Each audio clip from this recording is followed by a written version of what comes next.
Dear student, तो आज हम डिस्कस करेंगे एक्सरसाइज 4.2 के क्वेश्चन नंबर 6 को। तो चलिए शुरू करते हैं। तो स्टूडेंट यहाँ देखोगे क्वेश्चन नंबर 6, यहाँ दिया हुआ है कि a cottage industry produces a certain number of poultry articles in a day. तो कुछ आर्टिकल है, अब ये क्या कर रहे हैं, प्रोड्यूस कर रहे हैं कुछ number of articles per day. ठीक है। It was observe on a particular day that the cost of production of each article, अब देखोगे cost of production of each article in rupees was 3 more, अब देखोगे 3 more than twice the number of articles produced on that day।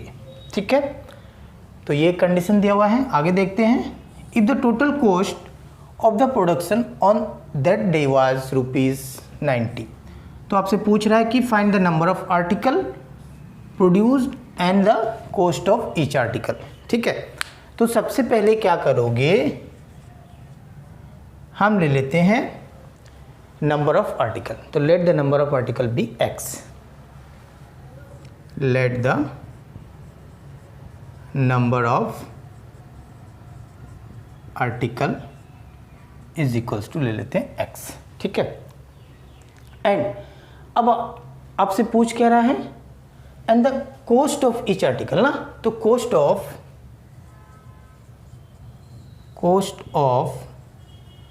Each article is equals to, अब देखोगे यहाँ पे तो cost, यहाँ देखोगे एक कंडीशन लिखा हुआ है कि cost of production of each article was 3 more than twice the number of article produce on that day. यानी 3 ज़्यादा हो रहा है, 3 more than twice the number of article.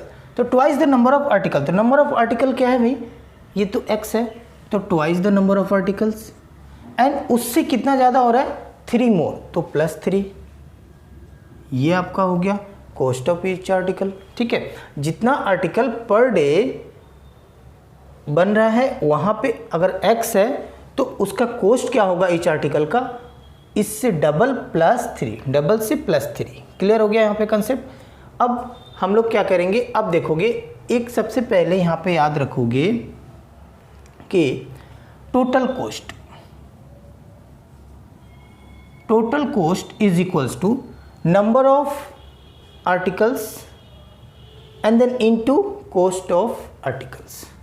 अगर दोनों को आप मल्टीप्लाई कर दोगे तो आपका क्या निकल जाएगा, टोटल कॉस्ट। ठीक है ना, तो अब देखोगे यहाँ लिखा हुआ है ना, if the total cost of production on that day was ₹90, तो टोटल कॉस्ट क्या हो रहा है, ₹90। तो according to questions, number of articles and then into cost of each articles. अगर एक आर्टिकल का, अगर सपोज ये नंबर ऑफ आर्टिकल कुछ भी हो, 10 हो, 20 हो, कुछ भी हो, अब उस प्रत्येक आर्टिकल का प्राइस ये है, तो अब उस नंबर ऑफ आर्टिकल से अगर उसको हम मल्टीप्लाई कर दें तो टोटल कॉस्ट मिल जाएगा, है कि नहीं। तो कितना हो गया, ये हो गया आपका गिवन है ₹90। अब यहाँ से हम सॉल्व करेंगे और x का वैल्यू फाइंड करेंगे, यानी नंबर ऑफ आर्टिकल्स फाइंड करेंगे।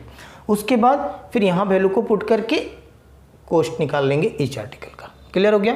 तो अब इसको सॉल्व करोगे, तो सॉल्व कैसे करेंगे, तो सबसे पहले मल्टीप्लाई 2x² + 3x, इसको इस साइड लेकर आओगे तो -90 इज इक्वल्स टू 0। सो अब देखोगे 2x² + 3x -90 is equals to 0 आपको मिला। तो यहाँ से क्या करते हैं हम लोग, अब इसको फैक्टराइजेशन मेथड से हम लोग निकालते हैं। ठीक है, तो सबसे पहले 90 को 2 से इंटू करते हैं, है ना। फैक्टराइजेशन मेथड तो यही होता है कि 90 को 2 से आप पहले मल्टीप्लाई करोगे तो 90 2 जा हो गया 180। अब उसके बाद इसका फैक्टर को निकालते हैं, तो ये 90 ही होगा, 2 से अगेन जाएगा 45, ये अगर 5 से करोगे तो 9 5 जा 45, ये हो गया 3, ये 3। ठीक है, यहाँ 1 आ गया। उसके बाद याद रखना ये साइन बहुत इंपॉर्टेंट है, अगर यहाँ माइनस है तो माइनस करके 3 लाना है। अब माइनस करके 3 मीन्स सपोज 10 एंड देन -7, तो 10 - 7 क्या होगा, 3 होगा ना।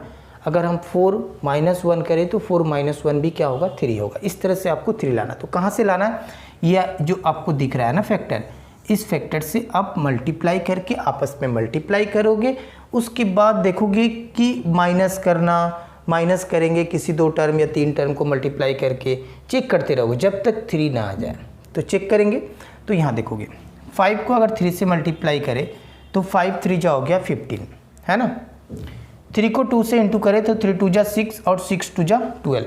तो 15 से 12 को माइनस करेंगे तो ये कितना आएगा, 3 आ जाएगा, है ना। तो ये मिला 15 एंड देन माइनस 12, यानी 3 आया ना, मिला। तो अब हम लिखेंगे यहाँ पे 2x² plus 15x and then minus 12x minus 90 is equals to 0। अब देखो यहाँ पे प्लस 3 था तो इसलिए मैंने क्या किया, 15 को प्लस रखा, क्योंकि माइनस करने से ये 3 आना ही पड़ेगा और साइन क्या है साथ में पॉजिटिव। तो अगर इसको आप यहाँ रख लोगे, प्लस में 12 रखोगे, माइनस में 15 रखोगे तो माइनस 3 आ जाएगा, ठीक है, ये याद रखोगे आप। तो ये हो गया। अब यहाँ से हम कॉमन निकालेंगे फर्स्ट 2 टर्म से, तो 2 और 15 यहाँ से तो कॉमन आने वाले नहीं है, बट x आएगा, तो x कॉमन लोगे तो ये हो गया 2x plus 15 and then minus. अब यहाँ से क्या कॉमन लोगे, तो यहाँ आपको लेना क्या है, 2 लाना है ना। तो अब देखोगे यहाँ 2 लाने के लिए आपको क्या लेना होगा, 6, तो 6 आप कॉमन ले लोगे, बाकी ऑटोमेटिक अपने आप ही आ जाएगा ये x प्लस 15, ठीक है, ये 2 होगा यहाँ पे, 6 2 जा 12, ठीक है। तो देखोगे ये 2x प्लस 15 ये ऐसे ही आ जाएगा, बस आपको सिर्फ ये देखना है कि ये 2 कैसे आया, यानी 6। अब यहाँ देखोगे 15 6 जा कितना हो गया, अब ये बोलोगे 90 ही होता है, 90 ही आएगा, क्लियर। तो अगेन अब इस सेट कर देता हूँ। अब देखोगे 2x प्लस 15, अगर इसको आप लिखोगे तो 2x plus 15 and then into x minus में ये हो गया 6 इज इक्वल्स टू 0। तो इस वाले टर्म को वहाँ लिखता हूँ, 2x plus 15 and then x minus 6 is equals to 0, ठीक है। अब आइदर और करोगे तो ये हो जाएगा आपका 2x plus 15 is equals to 0 और x minus 6 is equals to 0, so x is equals to minus 15/2 और x इज इक्वल्स टू 6। तो माइनस 15/2, अब ना ये आपका नंबर ऑफ आर्टिकल्स तो निगेटिव आएंगे नहीं और भी फ्रैक्शन में आने वाले नहीं हैं, है ना, तो ये तो होगा नहीं, ये वैल्यू हमारा होगा नहीं, ठीक है, ये वैल्यू रिजेक्ट हो गया। तो अभी आपके पास मिला क्या, x इज इक्वल्स टू 6, तो x इज इक्वल्स टू आपका 6 हो जाएगा। अब x is equals to 6 means number of articles कितना हो गए, 6 हो गए। तो आप लिख दोगे therefore number of article is equals to 6 and cost of each article. अब उसके बाद लिखोगे उसके नीचे कि cost of each article is equals to, अब देखोगे 2x प्लस 3 है तो 2 and then into x means हो गया 6 प्लस 3 यानी 6 2 जा 12 प्लस 3 यानी 15, तो ये हो जाएगा कॉस्ट ऑफ ईच आर्टिकल कितना हो गया, 15 रुपीज़, ठीक है ना। तो आज मैंने क्वेश्चन नंबर 6 को करवाया। नेक्स्ट वीडियो में नेक्स्ट एक्सरसाइज को देखेंगे। तो ऐसे क्वेश्चंस आप मेरे चैनल में देखना चाहते हो, नए हो तो चैनल को सब्सक्राइब करके बेल आइकन को प्रेस कर लीजिएगा ताकि आने वाले वीडियो का नोटिफिकेशन आपको आसानी से मिल सके।